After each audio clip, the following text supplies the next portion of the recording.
కోనసీమ జిల్లా ఆత్రేయపురంలో సంక్రాంతి సందడి నెలకొంది. పండుగ వేడుకల్లో భాగంగా కాసేపట్లో పడవ పోటీలు ప్రారంభం కానున్నాయి. 2 తెలుగు రాష్ట్రాలతో పాటు కేరళ, కర్ణాటక, తమిళనాడు నుంచి పోటీదారులు వచ్చారు. అయితే ఈ పోటీల్లో పాల్గొనడానికి ఇప్పటివరకు 28 టీంలు సిద్ధంగా ఉన్నట్లు ఎమ్మెల్యే బండారు సత్యానందరావు వెల్లడించారు. ప్రస్తుతం ఆత్రేయపురంలో పడవ పోటీలు ప్రత్యేక ఆకర్షణగా నిలవనున్నాయి. చూసేందుకు పెద్ద ఎత్తున ప్రజలు కూడా తరలివచ్చారు.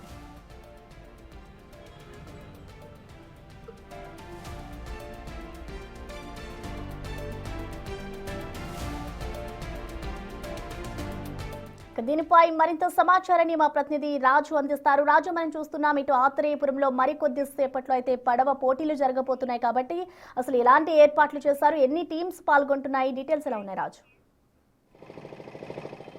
సంక్రాంతి వేడుకల్లో అంగరంగ వైభవంగా పడవల పోటీల నిర్వహణ అనేది బహుశా ఆ కోనసీమలో ఈ విధంగా జరుగుతాయనుకోలేదు. కొత్తపేట నియోజకవర్గంలో ఉన్నటువంటి ఆత్రేయపురంలో ఎమ్మెల్యే బండారు సత్యానందరావు భారీగా ఈ పడవ పోటీలు అయితే నిర్వహిస్తున్నటువంటి పరిస్థితి అయితే మనం చూడొచ్చు. గోదావరి పంట కాలువకు సంబంధించి మనము గనక చూస్తే ఏర్పాట్లని అది కనీవిని ఎరిగిన రీతిలో ఉన్నాయి. ఇంచుమించుగా చూస్తే ముఖ్యంగా అనేక రాష్ట్రాలకు సంబంధించినటువంటి వాళ్ళు అటు కేరళ, తమిళనాడు, కర్ణాటక, ఆంధ్రప్రదేశ్, తెలంగాణ, మహారాష్ట్ర ఇలా ఇతర రాష్ట్రాల నుంచి ఎంతోమంది ఈ నమోదు చేసుకుని ఇక్కడికైతే వచ్చినటువంటి పరిస్థితి అయితే కనిపిస్తుంది. ఇంచుమించుగా 28 టీంలు ఇప్పటికే తమ పేర్లను రిజిస్టర్ చేసుకున్నటువంటి నేపథ్యంలో ఆత్రేయపురంలో ఎమ్మెల్యే బండారు సత్యానందరావు ఆధ్వర్యంలో భారీ ఏర్పాట్లు అయితే చేసినటువంటి పరిస్థితి అయితే ఉంది. ముఖ్యంగా ఈ సంక్రాంతి వేడుకలను ఏపీ టూరిజం కూడా భాగస్వామ్యం కావడం, ఏపీ టూరిజం పూర్తిగా దీని నిర్వహణ బాధ్యతల్లో భాగస్వామ్యం తీసుకున్నటువంటి నేపథ్యంలో ఒక ప్రభుత్వం కూడా దీంట్లో డైరెక్ట్ ఇన్వాల్వ్ అయినటువంటి పరిస్థితి అయితే ఉంది. మనం చూస్తున్నాం కదా, నిన్న ఇదే ప్లేస్లో అటు ఈతల పోటీలు జరిగాయి. ఈతల పోటీలు పూర్తయిన తర్వాత మరికొద్ది సేపట్లో ఇక్కడ ఈ పడవల పందాలు అయితే జరగడానికి పూర్తి ఏర్పాట్లు చేసినటువంటి పరిస్థితి అయితే కనిపిస్తుంది. ఇంత వెడల్పైనటువంటి గోదావరి పంట కాలువకు సంబంధించి మొత్తం అన్ని టీమ్స్ రెడీ అవుతున్నటువంటి పరిస్థితి అయితే ఉంది. మనము ఒకసారి అంటే అసలు ఈ కాలువ ఏ విధంగా ఉంది, ముఖ్యంగా అన్ని ఏర్పాట్లు చేసిన తర్వాత వీటికి సంబంధించి పూర్తి పర్యవేక్షణ చేయడానికి ప్రస్తుతం ఇక్కడ ఈ స్థానిక ఆత్రేయపురం ఎంఆర్ఓ ప్రస్తుతం అంతా ఉన్నారు. సార్, అంటే ఏర్పాట్లు ఎలా ఉన్నాయి, దీనికి సంబంధించి మొత్తం ఎన్ని కిలోమీటర్ల పరిధి ఉంటుంది ఇది? సార్, ఇప్పుడు మన గోదావరి ట్రోఫీ ఆత్రేయపురం ఉత్సవం భాగంగా మా ఎమ్మెల్యే బండారు సత్యానందరావు గారి ఆధ్వర్యంలో మా ఇక్కడ ఆత్రేయపురం కమిటీ శ్రీ రామకృష్ణరాజు గారు అండ్ వాళ్ళ కమిటీ సభ్యులతోటి ఇక్కడ ఈ ఉత్సవాలు జరుపుతున్నారు. గత 2 years నుంచి ఈ ఉత్సవాలు జరుపుతున్నారు.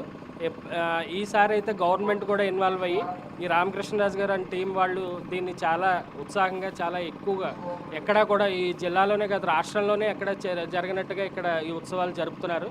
దానిలో భాగంగా మాకు 11, 12, 13 తేదీల్లో ఈ మన రంగోలీ అని చెప్పి తర్వాత స్విమ్మింగ్ అని చెప్పి తర్వాత కైట్స్ అని చెప్పి అలాగే డ్రాగన్ బోట్స్ అని చెప్పి ఈ ఉత్సవాలు జరుపుతున్నారు.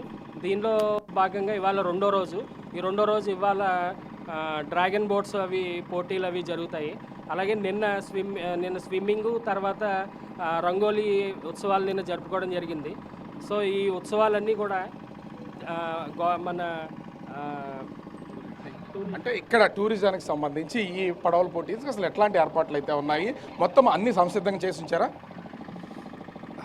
అన్నీ మీరు అన్నట్టు ఇప్పుడు మన ఎంఆర్ఓ గారు చెప్పినట్టు ఈ Godavari sir Arthur Godavari trophy ఇది లాస్ట్ ఇయర్ నుంచి మన ఈ ట్రోఫీ కమిటీ మెంబర్స్ అయిన మన తాడిపూడి బాబు గారు ఇక్కడే ఉన్నారు. వీళ్ళ మెంబర్స్ అంతా కలుసుకొనేసి లాస్ట్ ఇయర్ అంటే ఎటువంటి గవర్నమెంట్ సహకారం లేకుండా చేశారు వీళ్ళు. అది కొంచెం ఊపు అందుకుంది. ఈసారి మేమేమనుకున్నామంటే అందులో మన గౌరవనీయులైన ఈ శాసనసభ్యులు కొత్తపేట శాసనసభ్యులు గారు బండారు సత్యానందరావు గారు దీన్ని ఒక ప్రతిష్టాత్మకంగా టూరిజం డెవలప్మెంట్ కింద చేయాలని చెప్పేసి అతను ఒక ప్రపోజల్ పెట్టడం జరిగింది గవర్నమెంట్కి. గవర్నమెంట్ దీన్ని గుర్తించి దీన్ని ప్రతి సంవత్సరం చెయ్యాలా, దీన్ని ఇలానే కంటిన్యూ చెయ్యాలా అన్న విధంగా దీన్ని గవర్నమెంట్ ప్రతి సంవత్సరం చెయ్యాలా అనే విధంగా దీన్ని గవర్నమెంట్ క్యాలెండర్లో జోడించి మనమైతే చూడొచ్చు. పోటీలు ప్రారంభం కాకముందే ఒక్కసారి ట్రయల్ రన్ కోసం వచ్చినటువంటి టీం వెళ్తున్నారు. మనం ఇప్పటి వరకు కేరళలో లేదో ఇతర దేశాల్లోనే ఈ విధమైనటువంటి చూస్తూ ఉంటాం. కొన్ని ఆశ్చర్యానికి గురి చేస్తూ ఉంటుంది.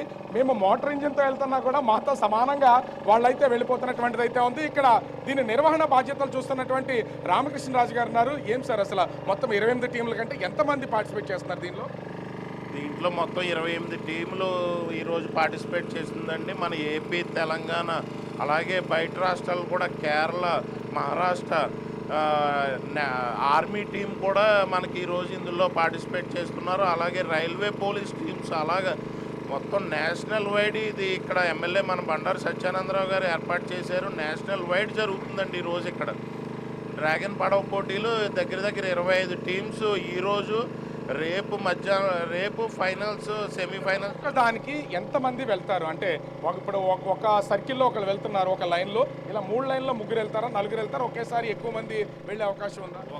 ఒక్కసారి 3 టీమ్స్ పాల్గొంటాయండి. అంటే ఒక 3 బోట్స్ ఒకేసారి పాల్గొంటారు. అంటే పర్యాటక శాఖకు సంబంధించి మొత్తం ఎన్ని బోట్లు సిద్ధంగా ఉంచారు? దీనికి సంబంధించి 6 బోట్లు సిద్ధంగా ఉంచామండి.